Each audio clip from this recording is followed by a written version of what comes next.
We are headed northbound, patungong NLEX, para sa isang espesyal na cross-episode ng Offstage Hang at nagsimula sa patikim-tikim ni Mike Dizon. Kasama ko si Erica kasi masarap ang kakainin namin. RBF, pero excited yarn.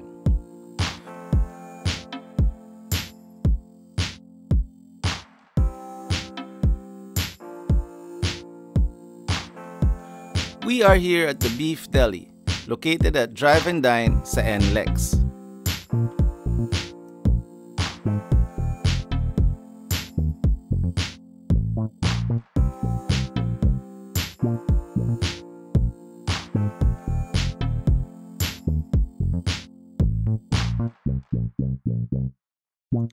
Here's some behind the scenes with Mike and Mrs. Dizon at work. For the food vlog, please check out Mike's episode on his channel.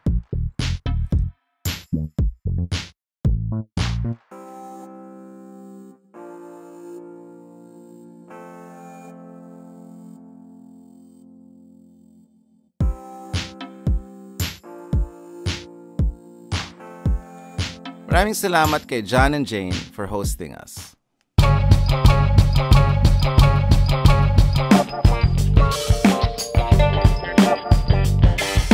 Offstage Hang, episode 110. Darren Lim, Ray Ray, Mike D. Gaboom! Gaboom. Tayo ay nasa remote taping, recording, video dito sa The Beef Deli. The Beef Deli sa may NLEX to eh. Drive and Dine. Drive and Dine. Nag-exit tayo ng Marilao. Marilao. Tapos bumalik tayo. Yun. Full disclosure kasi partner natin siya. Yes, so partner ng magiging event natin. Yung Gaboom na event sa October 26. Sabado yan. Sabado. Sa 123 block. 123 block. Mandaluyong. Gaboom. Kinurate ni Mike ang food and bands. Yes, food and band. Gates open 4 p.m. Ano nakalagay dyan? 4 p.m. 4 p.m. Gates open na. Kasi may mga pagkain na doon. Tsaka maaga yung tugtugan. So ito na mga paborito mo. Music at pagkain. Sa pagkain side, ano may expect ng mga attendees? Well, so far, ang inano natin para equal yung attention, walang ulit, at saka nasubukan na natin. Ito sigurado itong Beef Deli. Beef Deli. Ang Beef Deli will be there. Magsaserve sila ng all-day breaking nila. Yun yung, kumbaga, Parang rice meal. o rice meal, may tapsilog, meron sila yung sausage na, beef sausage na gawa nila. Meron din nung Yung Salisbury hamburger. ang masarap na kinain natin na all-day breakfast yung ano nila corned beef. Yeah. Kasi hindi dilata yung gawa nila, as in Australian style daw talaga na buong-buo yung chunks ng beef. And I'm sure mistake silang dadalhin. Para makita nila, may cross episode to sa nagsimula sa patikim-tikim. We'll leave the link in the comments. Yes. In the description. And hindi lang Beef Deli, nandun din yung drive-by taco. Drive-by taco. Naalala mo yung nag-bike tayo sa BF dati? Nandun din pala ako. Isang episode ng Tikim para nag-bike kami. Sabi na, dito kami nagtatako kasi masarap yung dito, yung pambalot nila, talagang corn tortilla. Crazy Katsu will be there. Katsu. Kahit yung classic, lang ang ihahain ata doon, yung chicken katsu. The legendary chicken. Sobrang gusto ko. Yes, so kaya pare 4 PM pa lang in-encourage natin sila pumunta doon. May kainan na. May kainan na, may vibe na, mayroon ng music, and we encourage everybody to bring foldable chairs. Kung gusto mo mat, parang picnic style siya pare. Pwede rin nga foldable table. Paano ang drinks? Anong drinks meron? Meron doon. Sila Mitch na bahala doon. So 1 to 3 care of 1 to 3 block. Oo. May barbecue din ba sila? Usually may barbecue. Hindi, may barbecue tayong ina-acquire pa. So, alam mo yun, kompleto na. Kompleto dadami na. pa yan. Oo, dadami pa. Hindi lang ito. Pero ito yung mga major, natin, partners. Of course, Team Manila. Team Manila, syempre, meron tayong merch. Yan yung suit mo ngayon. Yes, so, nandun yung, by the way, yung Gaboom kasi channel ko ito, yung nagsimula sa patikim-tikim. Shameless plug. Like and subscribe. Oh, like and subscribe. Like and subscribe. Kung nagsabi na lang. Okay. Red Lines. Red Lines Production. Made possible by Red Lines Production. So yun, ang ganap natin is parang mixture ng old bands and young ones. Simulan natin sa young ones. Sige. Sino Darren, sino nga bang... Pare, ang program natin, anong oras magsa-start? Ang program starts 5 p.m. may music na. Pero 4 p.m. ang first band natin 5:45. 4 p.m. gates open. Okay. Sino unang sasalang? Ang unang sasalang, ang pinaka mga poging from Party Pace. Party Base! Sabi sa'yo, vibe agad eh. So, buong araw pala ako na. Ngayon pala doon na. Pagganap ka na ng hotel doon. Pero, masaya to. Paano iinom? Promise. Paano ka iinom? Hindi ako umiinom na ngayon bago Ganito, Hindi, wag sabi ng lola ko, mag-soft drinks ka muna. Huwag na problemahin. Huwag na problemahin. Oh. Party pace tapos. Sa gabi ka na mag-cerveza, okay? Oh. Party Pace tapos teeth. Anong oras ang tea? Teeth is 6:30. Okay, si Glenn uuwi siya just for this. Talaga? Oo, kasi meron tayong hindi natuloy na event last year na ito na yung ginawa natin na parang okay, ito na yung event natin. So maaga, full set ang teeth. Sinusunod. And then we have Blaster. At anong oras si Blaster? Blaster 7:30. Oh, so yung kumbaga dinesign natin siya na every hour may solid na Okay. talagang Nag-iiba. Actually hindi na ata si Blaster ang sorry. Pagkaalala ko, One Click Straight na ata yung third band. Well, then, kung ano man, basta ganun. And then we have, of course, Sandwich. Sandwich is the fourth band. Okay, full set din. Anong oras? 8:15. Okay, Tim. Pag sinabi mo full set na yun, 45 minutes? 45 Ay, minutes. sulit So, yan. every band may break para mapahinga yung tenga and to 15 minutes. refreshments, ganyan. So, relax. Yun, ganun. And then followed by Pedicab. Pedicab. Kasama ka rin doon. Mm-hmm. And then yung pinaka natin, I guess, Before may siguro isa pa. before yung main band natin ay sa tingin ko yan si Blaster. So kumbaga pampainit. Happy birthday, Blaster. Blaster, happy birthday. Happy birthday. Pero ang last band natin, Malupit tong mga to. Cambio. Full disclosure, si Mike lang ang nakapagpatugtog sa amin. Kasi ang hirap buuin ng Cambio dahil busy lahat. Yeah, para sa mga di nakakaalam. Dahil sabi ni Mike, sabi ko lang, ikaw tatawag sa lahat. So siya ang tumawag sa lahat. Para sa mga di nakakaalam, Cambio is composed of Rames, Ebe, Chris, Diego Mapa, super band. and Buddy. So please manood kayo kasi pinilit ko lang si Ray, pare literal. Ganito sabi ko, Rames, pwede ba cambio? Ayoko. Tapos, bakit? Mahirap eh. Hirap i-heard. Ako bahala may message ko lahat. Hindi, kasi 3 banda ko na yung tutugtog. So dami ko nang dalang gamit. Tapos kung tutugtog Ayaw mo rin. So sabi ko, Hindi. Bago mo ako i-convince, ang nagko-compute sa akin, ang dami kong dalang gamit, iniisip ko kung 12 songs per band, 12 songs ng Cambio, hindi ko natugtog yun in the past 5 years. Kaya manood kayo. Tatandaan ko ulit yun, di ba? So mag-i-ensayo pa kami ng hindi lang siguro. Hopefully, hindi isang beses. So, ang daming iniisip pag Cambio. Tapos na-convince ni Mike lahat, pero hindi niya tinawagan si Buddy. Sabi ko, Rames, ako bahala, sasabihan ko lahat. So sabi ko, binessage ko lahat. Rames, game lahat. Nakalimutan ko pala si Buddy. Tapos sabi ni Rames, Buds, may Cambio tayo. Hindi, nag-uusap yata kami ni Diego Mapa, narinig ni Buddy, anong Cambio? Sabi ko, Mike, hindi mo tinext si Buddy.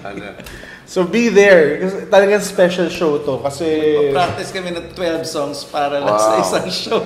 Sila yung main band. Kasi miss na natin yung Cambio. Ba't mo pala naisip Cambio? Gusto ko yung songs nyo eh. Okay. Tsaka may ibang energy yung Cambio eh. Meron eh. Hindi naman dahil super band kayo. Hindi naman dahil, nandun si Ebe. Hindi naman namin na inisip yun. Pero May vibe yung Cambio na it's about time na ang naisip ko, Rames, sa totoo lang, it's about time na mapanood kayo ng kids na hindi kayo na-experience. Speaking of kids, hindi maalala ni Atari yung cambio. Gandang kwento yan. Magandang kwento yan. Kasi pinag-uusapan daw sa office niya. Sabi, alam niya lang may nag-i-exist yung band pero hindi niya napanood na may malay na siya. Ano yung kwento? Si Atari nasa album cover. Nasa album sa EP. Bago. Pero sandali, mabalik tayo. Kaya tayo din nandito dahil nga ikaw nag-curate ng show. Yes. Kwentuhan mo kami paano nagsimula. Kunwari hindi ko alam tong lahat ng sige, sagutin ko. Medyo alam namin ni Darren. Pero paano nagsimula sa patikim-tikim na vlog? Ang gandang kwento niyan. Kasi nung pandemic, lahat tayo walang magawa. Aminin na natin, as musicians, sanay tayo nagkikreate ng something na gumagawa tayo ng kanta. Pagdating ng pandemic, hindi ka makagawa ng kanta, hindi ka makagawa ng event. Tapos nakita ko si Rames na meron siya ginagawa. All Right, gumawa siya ng channel niya, ng YouTube channel. Sabi ko, yung kabanda ko, merong nagawa. Kailangan ma-build ko rin yung kailangan may magawa ako na creative. So nagtanong ako sa kanya, Rames, paano? Nagpaturo ako edit, bumili ako ng gamit, kahit ayaw ko gawin yan. So, pinush ko lang yung sarili ko. And, pinag-isipan ko Sabi ko, ano yung strong point ko? Mahilig ako kumain. Given yun. Talagang walang... Nagulat nga ako dyan. Walang biro yun, man. As in, day one ng sandwich, pagkain na agad yung inaano ko, parang, nung nabigo nga ako nung recording Sabi ko, pag recording, ang utak ko, malupit na kainan to Kasi coming from tea, na nakabanda ko siya ngayon from Eraserheads. Sabi ko, malupit siguro ng kainan nito, ng sandwich. Sabi ko, ito lang yung in-order nila, masaya na kayo dyan. Tapos slowly in-infuse ko na ganito kumain. Guys, ganito kumain. Ako o-order. So yun. So, going back to the sabi ko, I have to build a name. Ano ba yung meron ako? Ano yung strongest points ko? Kumain and yung kwento ko na nagsimula sa patikim-tikim, which is galing yun sa kanta na sinulat namin nung bata ako. Doon ko binild yung brand. Sabi ko, sige, gawin ko nagsimula sa tikim-tikim. Magkikwento ako ng kinakain ko in front of the camera with Rames' help na tinuruan niya ako mag-edit. Doon nagsimula. Actually, narinig ko rin nga na hindi lang sa inyo, pero marami ng bands nagsabi sa akin na actually masarap kasama ang sandwich on the road. Yes. Kasi very nag-explore daw kayo ng food. Sino yung masasabi mong pinaka-adventurous sa mga kabanda mo? And sino yung pinaka-corny yung... sige. Simula ka ba sa pinaka-adventure, pinaka-corny? Kahit ano. Kahit ano. Sige. Pinaka-adventurous. Kasi kasama ko since college si Diego Castillo. So, pag yung mga hole in the wall, parang, ganyan yun, parang kung masarap dyan Sige, tingnan natin kung ano meron dyan. So, game siya. So, parang sa amin may appeal yung ganun. Parang magrasa dito, maipis, parang ganun. Masarap siguro dito, nandun yung mga ipis. Ang pinaka-corny naman, hindi naman corny, pero parang game lang sa yapanit pare. Yung tinapay pwede na. Basta lang palipas gutom. Si Rames. Pero masasabi ko, si Rames yung pinaka hindi nagkikrave ng anything dati. Gusto lang niya every time, sana makatulog ako ng tama. Pero nung nakakasama na niya kami, nagbago. Parati niya saan tayo kakain, Mike? Naiba yung niya, yung palat niya. Parang may hinahanap na rin siyang lasa minsan na hindi na rin generic. Nag-adapt na rin. Pero pang kids. Kiddie meal mas sobra sa'yo. Pero okay lang malayo na yung mo. Malayo na yung... Titikman ko na ngayon. Oh. Dati parang ano kaya yung kinakain nila. Pero... So yun. And then, ano yung nag-ignite ng love mo sa food nung sa teeth pa lang dahil na-mention mo? Ang gandang kwento niya. Ang ganda ng tanong mo. So, tama ka. Sa teeth pa lang, which is mid o early 90s. Oh yes, ganun ako katanda. So, ang nag-ignite niyan, pare, totoo teeth. Kasi yung manager namin sa Teeth, sumalangit nawa, si Richard Tan. Men, sa kanya, isipin mo galing high school ako, tapos fresh out of college, bigla na kami tutugtog, may out of town na. Sa kanya ko nalaman na wala pang social media noon dapat ang kainin natin sa town na to, sasabihin na ganito, ganyan. Tapos pag lumipad kami, ang kinakain dito, ganito, ganyan. So, ba't aral ni Richard? Tsaka, ang hilig niya, ang term niya dapat. Hindi yung... Ano kaya? Hindi Parang it's a must. It's a must. Tapos, naiintindihan ko sa kanya na, makikilala mo yung city pag kinain mo yung, yung produkto nila. At tsaka, doon na yung idea sa akin na be adventurous. Try something na new. Na hindi ka familiar sa taste and try to understand it.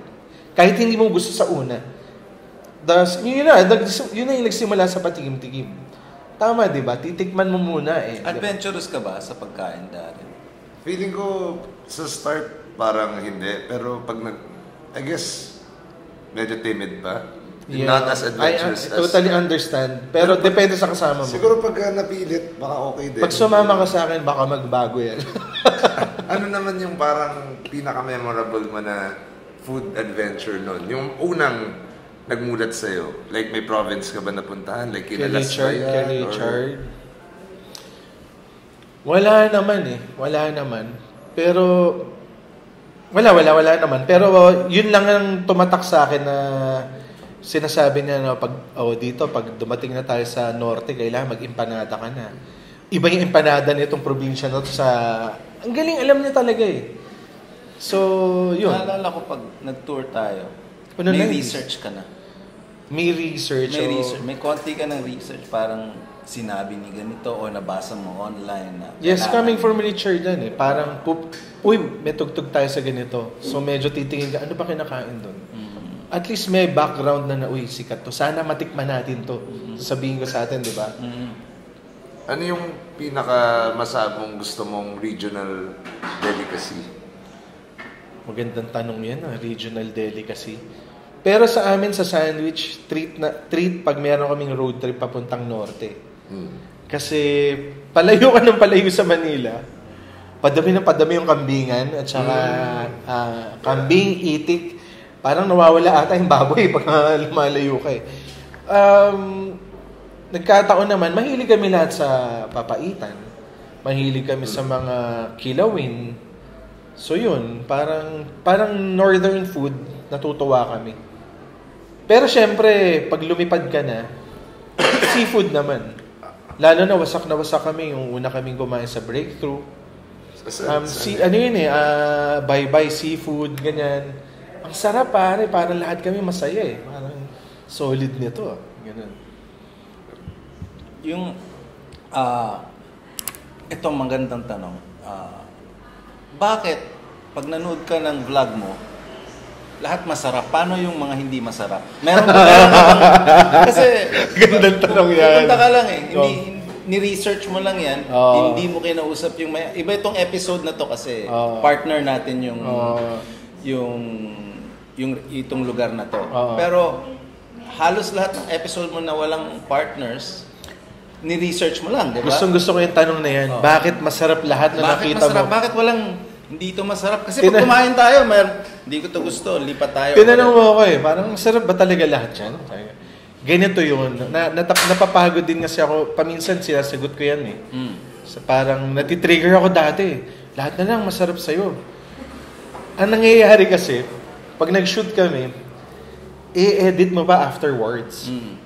Ngayon lahat ng hindi masarap, hindi ko sinasama sa edit. Bakit? Okay. Ang ganda ng reason ko Nabasa ko rin naman to at napanood ko. Halimbawa, kumain ka sa isang restaurant na 15-year-old restaurant o kaya parang basta kahit pa 5-year-old restaurant yan, negosyo yan Oo. Pag sinabi kong hindi masarap to, baka para sa akin lang hindi masarap. Hindi ko na lang sinasama sa edit. Kaya ang mapapanood mo ngayon, naturally, masarap lang. Kasi, kumbaga, meron nga mga episodes na hindi ko na inedit talaga Parang, dahil hindi naman sa hindi masarap, dahil alanganin lang yung sarap. Baka hindi mo lang type din. Or pwede, pero pwede din parang nagkataon lang nung araw na yun, wala yung cook na magaling. Pero dahil nga nakokonsensya ako, hindi ko na ginagawa, hindi siya qualified as episode. Ang dami nun. Ang dami siya na nandun lang sa ano. Wala na. So, anong ratio? Mas marami yung masarap kaysa sa kasi in your experience. Bago ko pa puntahan, medyo may idea na ako na I think this is gonna be good. 'Di ba? Paano mo pinipili yung restaurant? Yun na nga, usually may nainteresado ka na or usually nasarapan ka before? Ganda to, ganda no to. Idea? It's a mixture of random finds or mas gusto ko actually yung random finds nung parang nadaanan natin to dati, balikan nga natin, mukhang masarap eh. Ano yung qualification? Walang iisa eh. Hindi ko masabi na ganda ng lugar eh. Parang hindi siya Instagrammable. Basta may vibe akong na mukhang masarap dito. Or meron din na research at meron din na yung sinabi na, uy, masarap dyan, tikman mo. Speaking of masarap, nagpadala sila ng dessert. Ito na pala, may. Okay. Sabi mo kay Kat, meron na. Sabi nila, yung gawa daw nila tong cake eh. Ito, masarap ito. Meron na pala, Kat. Meron na pala. Ice cream break muna tayo. Ice cream break. Ano na pala yung mga go-to mo na comfort food? Go-to? Kanyari, nasa bahay ka. Parati ako niloloko ng mga viewers ko na Chinese ka ba, sir? Kasi hilig mo sa Chinese food. Wala malabas, napakahilig ko sa Chinese food. Kaya kahit wala kaming ulam, may ino-orderan kami sa lugar namin. And to be honest, mahilig ako sa fried chicken. Pag wala kaming ulam, may ino-orderan din kami fried chicken sa ano. Ito, sunod na tanong. Alam ba nung restaurant na darating ka? Yan, ganda ng tanong mo, man. 95% of the time, hindi. O baka lagpas 95 pa. Bakit? Mas gusto ko na ganun kasi ayoko na nag-a-announce na, hey, nandito kami, give us special treatment. Nahihiya lang ako, hindi naman sa bawal. Meron namang mga taong ganun yung workflow nila. Actually, pag maraming ang tao, parang umaatras kami na, teka lang, hindi tayo makakashoot ngayon dahil mahihiya ako magsalita. Though naman kami, hindi naman skandaloso yung pang-shoot namin. Ito lang yung ginagamit namin eh. So, kung kayang walang makapansin, yun ang ginagawa namin parati na. Okay. So, dahil binanggit mo yun, ang gear mo, dahil ngayon ko lang kayo napanood nag-shoot, is dalawang cellphone. Ano yung sa audio? Yun, late na yun eh. Pinabili ako nung ni Direk Chris. Sabi niya, i-upgrade mo yung audio mo. Rode na microphone. Wireless. Na Bluetooth. Night and day nga naman pala yung difference. Kasi maririnig mo na yung, dati, ingay-ingay nung buong paligid eh. Dalawa lang kayo, ikaw tsaka si Mrs. Dizon yung nagsushoot. Kami lang dalawa, yes. Nag-isa kayong telepono. Ito, biggest na ang dami natin kanina. May B-roll naman tayo. Tapos, sino nag-i-edit? Ako. Ikaw lang. Magandang tanong yan. Yan ang malupit. Yes. Kasi mahirap yung... Dahil tinuruan ako ni Rames, natuto ako mag-edit. So, fina-formulate ko sa utak ko at yun na, yung kung paano ko gusto ikwento, doon ko i-edit. 1:1. Kami nag-shoot, kami na mag-i-edit, ako mag-voice over, ako mag-research. Yun ang namin. Kasi pagkatapos ng pandemic, itong offstage, kalimitan si KL ng Safewood. Doon ako Kasi matagal yung editing eh. Matagal eh. Nakakapagod, man. Sobra.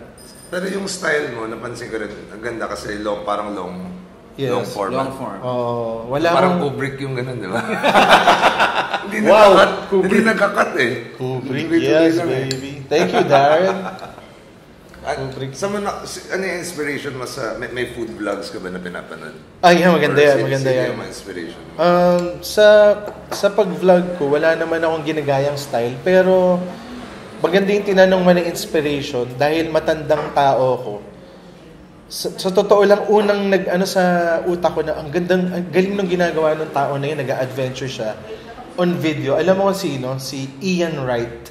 Kilala mo si Ian Wright? Bike? Hindi. Kala ko si Ian Howe pala yun. Sorry. Sa cable pa to eh. Basta siya, Brit na nag-adventure sa buong mundo.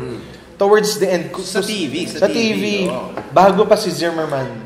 Si Ian Wright. Ang tanda na itong tao na to na dati, lang siya travel. Tapos nung sumubok na siya ng kumakain, ang galing. Pero ang pinaka-idol ko talaga, si Zimmerman, yung kumakain ako ano-anong exotic food. At saka ang pinaka-idol ko si Bourdain. Si Bourdain. Rest in peace. Rest in peace. Sinubukan mo ba yung mga Hindi ko sinubukan. Hindi naman ako gano'n na porkit kinain na susubukan ko. Ang parati kong criteria... Hindi, nandun ka sa lugar na yun. Hindi ko talaga trip. Hindi ko talaga trip na sumunod sa trail. Kaya nga yung pag nanonood sa akin, sinasabi ko na, order kayo ng inyo. Nagkikwento lang ako na ito yung kinain ko. Pero not necessarily na ito na lahat yung pinaka-okay. Kung binuksan ko lang yung page, bahala mag-ano. Choose your own adventure. Ito, dahil sinabi ko na partner natin yung restaurant ngayon, marami ba sa yung libre ba yun? Yung kinakain mo? Okay, maganda yan. Sasabihin ko ulit na more than 95% of the time, ako nagbabayad. Kasi hindi ko ina-announce. Integrity. Tsaka ayoko rin ng... Well, hindi rin bawal. Hindi rin masama na, okay, you get paid to review, ganyan-ganyan. Kanya-kanya ako, hindi ko lang siguro style yung ganun. So, nagbabayad ako as customer. As customer parati. Pero ito, special case na partner natin. Sa event natin. Pero mas gusto ko na nagbabayad ako. Actually, pag in-invite nga ako, parang halos ex na yun eh. Ay, hindi na kita, sayang in-invite mo, hindi na kita pupuntahan siguro. Or pwede kitang puntahan, pero hindi mo alam. Parang Michelin star. May Michelin story ako kay Mike. Nakawento ko na to. Hindi. Sorry. Nasa first time tutugtog ng sandwich sa Crack and Flop sa Hong Kong.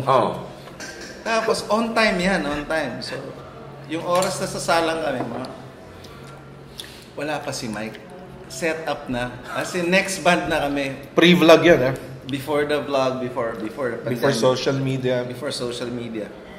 Nawawala si Mike. Tinawagan ko. Nasa kabilang island. Kasi nakapila sa Michelin star. Ano yung pinala mo? Alam ko, bago pa lang nun yung pork buns eh. Diba? Pumunta tayo sa Hong Kong side. Kasama si Mrs. D. Pero yung tugtog sa Chimchatsui. Akala ko madali lang. Pumipila kami, talagang kailangan namin tumatikman. Nasa Hong Kong ka na eh, di ba? Munti ko ma-miss yung gig. Munti ko ma-fire ng sandwich. Naka-set up na kami. Tumatakbo pa lang siya. Kasi i-announce na yung banda. At ano nangyari sa end? Umabot ako. Pero hindi ko siya kinausap. Galit na galit sa Kasi first time na Crack and Flop, the major festival. Sandwich ba o yung pork bun? No brainer. Pork bun. Mas masarap yung pork bun sa sandwich eh. Hindi ko makakalimutan. Kaso wala kaming drummer. Sandali, Mike. Anong year kaya yun? 2000 tayo, kailangan mong punasan. 2006 ba? Parang ganun eh, no? Bata pa tayo na. Tumakbo ka pa eh. Tumakbo ka, pre. Ang saya ko eh, tumatakbo ako eh. Nakakain akong pork buns. About sa anong mga future plans mo? Kasi yun nga, like nung nag-start ka vlog, ngayon may pa-concert ka na. Oo nga, no? So baka restaurant na ba yung next? Or well, maganda yung future plans, ano. Gitna nung pandemic, naisip ko na, no?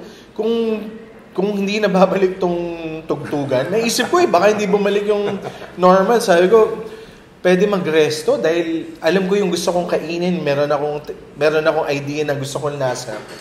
Kaya kung sakali magre-resto ako, my terms. Ako ano yung gusto ko, yun ang iyahain ko. Tapos may idea ako ng level ng sarap. Sabi ko, siguro naman meron akong cred ng kahit konti, na parang siguro masarap ang ilalabas ko. Yan, pinag-isipan ko magresto. And sa vlogging siguro, to make life easier, in the future siguro magkaroon ng team. Editor. Kasi, editor please. Ayan mga tao na gusto mag-edit sa comments. Pero kailangan kasi pag may editor ata, malapit sa... Hindi, napag-usapan sa bahay mo Kailangan sa area sa sana. Sa BF area. May isang question. Sorry.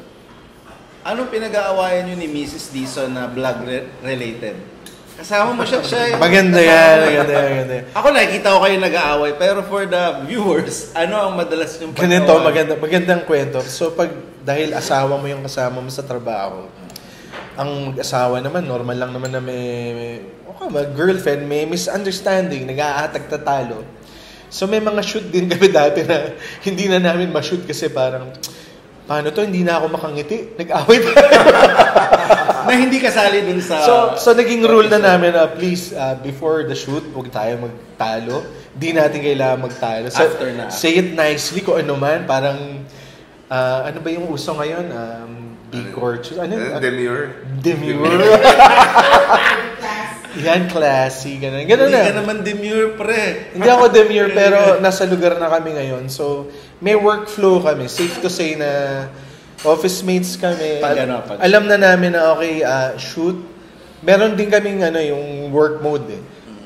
Pero pag iba rin yung itsura namin pag yung hindi kami nag-work, masarap din yung kain namin. Parang yun. Kayo ba, Darren? Kayo ni Mrs. Lim? Si Mrs. Lim, kamusta ba? Okay naman. Wala naman. Madalas ba kayo mag-away? Bago kumain, nag-aaway ba kayo? Paggutom. Valid. Di ba hindi masarap kumain pag nag-away, di ba? Parang ako, hindi masarap yung panlasa. Lagi ko inaaway si Erica para walang kakausap sa amin kumain. Kakaiba ka. Parang feeling ko solid yung Gaboom na restaurant, if ever. In the future siguro. Pero in the meantime, ito munang event muna na Gaboom. Sandali, yung Gaboom, expression mo yan eh. Wala yan sa kanta. Para sa sandwich ko nga nakuha yung Gaboom, sa totoo lang. Ikaw ba yan o si Diego o si Mong? Hindi ko malaman kung si Mong to o si Diego, pero alam ko sandwich galing yung Gaboom. Pag yung kumakain, Gaboom. Parang, lumabas lang sa isa sa mga vlogs. Theory kasi dahil matagal na tayo magkaibigan, yung Gaboom, yun yung pinalit mo sa usual na sinasabi mo parate. Mura? Oo. Nagulat ako nung nanood ako ng vlog mo. Di nagmamura si Mike Meron akong kwento dyan. Sige nga. Nung simula, sabi ko, Rames, In a nice way, yung yes, mura na Pinoy style. Ito yung kwento ko sa'yo. Dahil hindi ko mapigilan nga yung expression ko, parang nakasanayan. Sinabi ko kay Rames, mag-vlog ako, pero gusto ko yung natural ako, ayoko ng fake. Pwede ba ako magmura sa vlog ko? Sabi niya, pare, wag na, kasi may anak ka na, ganyan. So, pinangaralan ako nung kaibigan natin. Sabi, okay. Hindi naman tayo nagmamalinis. Tama ka. Actually, parang, kung gusto ko na magmura, parang igabong ko na lang kayo. Parang, gusto ko, kasi ang sarap nito. Pag magkasama tayo, iba yung sinasabi mo, hindi gabong eh.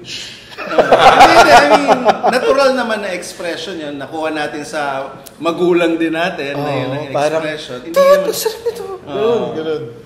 So, tama ka. Actually, hindi lang maganda may sa sense. Internet. Parang, kasi sinasabi nila, ba't ba gaboom ka ng gaboom? Actually, ngayon sinabi mo yan, baka nga yan yung release ko. Imbis na magsalita ako ng something negative. Tama, yan ang ipinalit ko malamang. Makes sense. Nagkaroon ka na ba ng time na talagang hindi mo trip? I mean, syempre, meron na. Pero nakakatawa. Ano yung, huwag na natin tanong. On video, nakakatawa eh. So, paminsan, in the middle of the shoot, ganyan, kain na. Pipilitin, paminsan pinipilit ko eh. Ang rule ko kasi, baka hindi ko pa naiintindihan. Lalo na pag first time. Huwag mo sasabihin agad na hindi masarap. Pinipilit ko lahat ng food, iniintindi. Kapag hindi ko na talaga maintindihan, sabihin ko na, tama na to, pop up na. So hindi na natin to, hindi to episode. Hindi talaga, yun yung sinabi ko, marami nun. Okay. Yung iba nga parang, basta nakakatawa, ayoko na ikwento.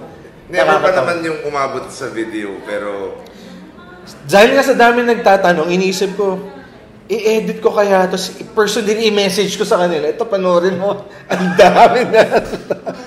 Hindi, sayang oras. Sayang oras, so pero, alam ko na parang, maging relax ka na lang. Iniisip ko naman na just do your thing. Alam mo naman, kung alam mo naman na wala ka niloloko. So, yun lang yun. Be honest. Meron ka pa. Okay na ako. So, yun lang, pare. Recap tayo ng Gaboom finally. Yan na natin. Sinubukan na natin as an event. Hopefully, one of many. Kasi the first Ang target, sana, yes, Gaboom 1. Sana magkaroon ng Gaboom 2, maging yearly event. Mas maraming, mas malaki. Baka yung next Gaboom na boom. May rides na. May rides na! Pagkain lang, pare. Sana next time mas marami ng pagkain. At saka, mas maraming bands. Pero, ano pa rin, yung picnic style, actually, yung idol ko dito is Clock and Flop. Yan. Yung sa Hong Kong na festival. Yung vibe ng Clock and Flop, ibang klase. Puntahan mo minsan yung local natin na Wonderland. Nakapunta na ako sa Wonderland. Iba na yung may setup sila. Nag-iba na. Okay. Clock and Flop na rin. Pero ang galing nga na yung food ngayon is integral na siya sa festivals. Usually may Reddit thread pa yung ano yung mga mabibiling pagkain dyan sa Coachella. Baka dahil ba sa social media rin, Baka. Papakita mo na ito na yung, ito yung kinain namin, yung ganyan. Tsaka parang why not fuse yung things that we love, diba? Food, actually, in one event, food, music, makes sense. Salamat, Mike. Salamat sa inyo. At pinadayo mo. May sulit yung dayo dito. Kayong dumayo sa 26, be there. October 26.